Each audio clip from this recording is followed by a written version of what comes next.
నమస్తే, నా పేరు Shivaji. Welcome to our channel. Jaganmohan Reddy గారు మొన్నటికి మొన్న ఒక డిజిటల్ బుక్ అనేటువంటి ఒక కాన్సెప్ట్ ని ప్రవేశపెట్టారు. అదేంటంటే డిజిటల్ బుక్ లో కార్యకర్తలకు గనుక ఏదైనా సమస్యలు ఉంటే, అంటే వైఎస్ఆర్సీపీ కార్యకర్తలకు ముఖ్యంగా వాళ్ళకు గనుక ఏదైనా సమస్యలు ఉంటే డిజిటల్ బుక్ లో గనుక ఎంట్రీ చేస్తే నేను ఆ సమస్యలు పరిష్కరిస్తానని, అండదండలుగా ఉంటానని చెప్పి హామీ ఇవ్వడం కూడా జరిగింది. సో మొన్న సోషల్ మీడియాలో ఒకటి వైరల్ అవుతుంది. ఏంటంటే ఒక కార్యకర్త, అన్న నాకు ఈఎంఐకి డబ్బులు లేవు, 9,900 రూపాయలు కొంచెం అర్జెంట్ గా పంపించన్నా, నేను ఈఎంఐ కట్టాలి, ఈ లోన్ యాప్ వాళ్ళు నన్ను విసిగిస్తా ఉండారని చెప్పి పెట్టడము, దాన్ని వాళ్ళ పార్టీకి సంబంధించినటువంటి కార్యకర్తలే దాన్ని కామెడీ చేయడం కూడా మనం అందరం చూసాము. నిన్న ఏం జరిగిందంటే మాజీ మంత్రి ఎవరైతే ఉన్నారో విడుదల రజనీకి షాక్ ఇచ్చారు. ఎవరంటే వైఎస్ఆర్సీపీ కార్యకర్తలు కాదు, నవతరం పార్టీ జాతీయ అధ్యక్షుడు అంట. ఆయన పేరు రావు సుబ్రహ్మణ్యం అంట.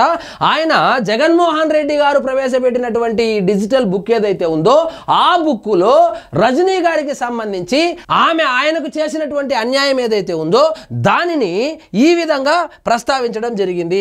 వైఎస్ఆర్సీపీ డిజిటల్ బుక్ లో నవతరం పార్టీ రావు సుబ్రహ్మణ్యం ఫిర్యాదు చేశాడు. ఏమని ఫిర్యాదు చేశాడంటే, ఆమె మంత్రిగా ఉన్నప్పుడు, జగన్మోహన్ రెడ్డి గారు ముఖ్యమంత్రిగా ఉన్నప్పుడు ఆమె చేయించినటువంటి దాడి ఏవైతే ఉందో దానికి సంబంధించినటువంటి ఫోటోలను జత చేస్తూ ఆయన వైఎస్ఆర్సీపీ డిజిటల్ బుక్ లో ఆయన కంప్లైంట్ అయితే ఇవ్వడం జరిగింది. మరి ఇప్పుడు ఆయన ఏమంటున్నాడంటే, జగన్మోహన్ రెడ్డి గారు గనుక నిజంగా డిజిటల్ బుక్ ను ఫాలో అవుతా వాళ్ళ కార్యకర్తలకు చేయూత ఇస్తూ వాళ్లకు వెన్నుదన్నుగా ఉండాడా లేదా తెలియాలంటే నా ఫిర్యాదును పరిష్కరించండి. మాజీ మంత్రి విడుదల రజని ఆమె మంత్రిగా ఉన్నప్పుడు నా మీద చేసినటువంటి దుర్మార్గమైనటువంటి పనులు ఇవి, ఇదిగో నేను ఆధారాలతో సహా నేను పెడతా ఉన్నాను, దయచేసి నాకు జగన్మోహన్ రెడ్డి గారు న్యాయం చేయాలని చెప్పి డిజిటల్ బుక్ లో ఫిర్యాదు చేయడం జరిగింది. కామెడీ ఏంటంటే, విడుదల రజని గారు అదే రోజు వాళ్ళ ఇంట్లో ఈ డిజిటల్ బుక్ ని ఓపెన్ చేశారు. ఓపెన్ చేస్తేనే ఫస్ట్ కంప్లైంట్ విడుదల రజనీ మీద రావడం జరిగింది. వైకాపా డిజిటల్ బుక్ యాప్ లో మాజీ మంత్రి విడుదల రజనీపై నవతరం పార్టీ జాతీయ అధ్యక్షుడు రావు సుబ్రహ్మణ్యం ఆదివారం ఫిర్యాదు చేశారు.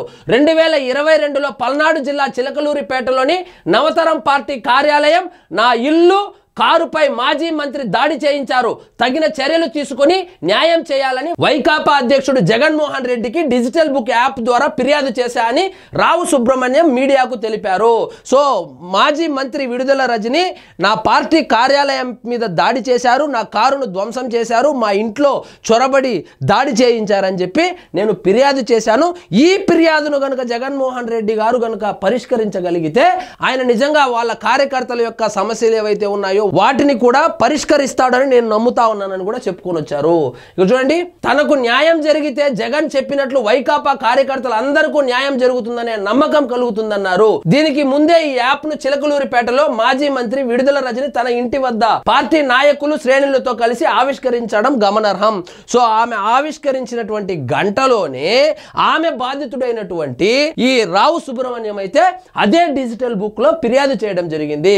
సో జగన్మోహన్ రెడ్డి గారు ఈ ఫిర్యాదు మీద ఏ విధంగా స్పందిస్తారో చూడాలి. మరి అదే విధంగా అధికారం ఉన్నప్పుడు 151 మంది ఎమ్మెల్యేలు ఉన్నప్పుడు, 30 పైచిలుకు మంది ఎంపీలు ఉన్నప్పుడు కనీసం కార్యకర్తను పట్టించుకోలేదు. కానీ ఇప్పుడు 11 సీట్లకు పడిపోయిన తర్వాత కార్యకర్తలను కాపాడుతాడంట, డిజిటల్ బుక్ లో నమోదు చేసుకోవాలంట. ఎట్లా ఉంది చూడండి, చేతులు కాలిపోయిన తర్వాత ఆకులు పట్టుకున్నట్లుంది జగన్మోహన్ రెడ్డి గారి ప్రవర్తన చూస్తా ఉంటే.